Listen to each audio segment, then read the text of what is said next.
Hi hello അസ്സലാമു അലൈക്കും. അപ്പം നമ്മളെ ഉമ്മമാനെയും പിന്നെ നമ്മുടെ താത്താനൊക്കെ കാണാൻ വേണ്ടിയിട്ട് പോവാണ്. നമ്മൾ ദുബായ് വന്നതിന് ശേഷം എങ്ങോട്ടും പോയിട്ടില്ല. അപ്പോൾ കൂടെ നമ്മൾ തക്കുടും തമ്പിയുണ്ട്. നമ്മൾ ആദ്യം പോയത് നമ്മുടെ താത്താൻ്റെ വീട്ടിലേക്കായിരുന്നു. നമുക്കവിടെ വിരുന്നുണ്ടായിരുന്നു.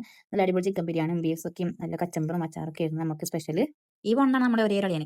അളിയൻ മെയിൻ തന്നെ. അങ്ങനെ ഫുഡൊക്കെ ഇട്ട് കൊടുത്ത് നല്ല സൽക്കാരം നടക്കുന്നുണ്ട്. ഫുഡ് കഴിച്ചതിന് ശേഷം നമ്മൾ കുഞ്ഞു കുട്ടി പട്ടാളങ്ങളുടെ കലാപരിപാടികളായിരുന്നു. അതിന് കുറച്ച് ശേഷം നമ്മൾ പിന്നെ പോയത് നമ്മൾ ഉമ്മമാനെ കാണാനായിരുന്നു. നമ്മൾ ഉമ്മാൻ്റെ വീട്ടിലേക്ക്. ഉമ്മമാനെ കണ്ട് കുറച്ച് നേരം വർത്താനൊക്കെ പറഞ്ഞ ശേഷം നേരെ ഇറങ്ങി നമ്മൾ മേമാൻ്റെ വീട്ടിലേക്ക്. മേമാൻ്റെ വീട് പണി നടക്കുകയാണ്. അപ്പോൾ നമ്മൾ ബാക്കിൽ കൂടെ പോയത്. അതിനുശേഷം പിന്നെ തൊട്ടപ്പുറത്ത് തന്നെ നമ്മളുടെ വലിയമ്മാന്റെ വീടുണ്ട്. അപ്പം അമ്മാന്റെ അടുക്കും പോയി. അമ്മാനെ അവിടെ കയറിയിട്ട് ആ നമ്പർ ഇങ്ങനെ തന്നോണ്ടിരിക്കുന്നുണ്ട്. അതാണ് നമ്മുടെ വലിയമ്മയുടെ മോള് നന്നു. പിന്നെ നന്നുന്റെ കുറച്ച് പട്ടിഷം. പിന്നെ അവിടെ ജ്യൂസും കുടിച്ച് നമ്മൾ ഇറങ്ങി. പിന്നെ ഉള്ളത് അടുത്ത ദിവസത്തെ വീഡിയോ ആണ്. രാവിലെ നമ്മൾ ചായയും കടിയൊക്കെ കഴിച്ചതിന് ശേഷം നമ്മൾ അവിടെ നിന്ന് ഒരു സ്ഥലം വരെ പോവാണ്. നമ്മളുടെ ഫിറ്റ് ചെക്കിംഗ് ആണിത്. നമ്മൾ പോണ വഴിക്ക് പൈനാപ്പിളൊക്കെ വാങ്ങിച്ച് തിന്ന് പോയ സ്ഥലത്തെ കാര്യം കഴിഞ്ഞ ശേഷം നമ്മൾ തിരിച്ച് വരുന്ന വഴിക്ക് ഫുഡ് കഴിക്കാൻ കയറിയിട്ടുണ്ടായിരുന്നു. അപ്പോൾ തക്കുളൂനെ അവിടെ നല്ല ബേബി ഫുഡ് പ്ലേറ്റ് ഒക്കെ കിട്ടിയിട്ടുണ്ട്.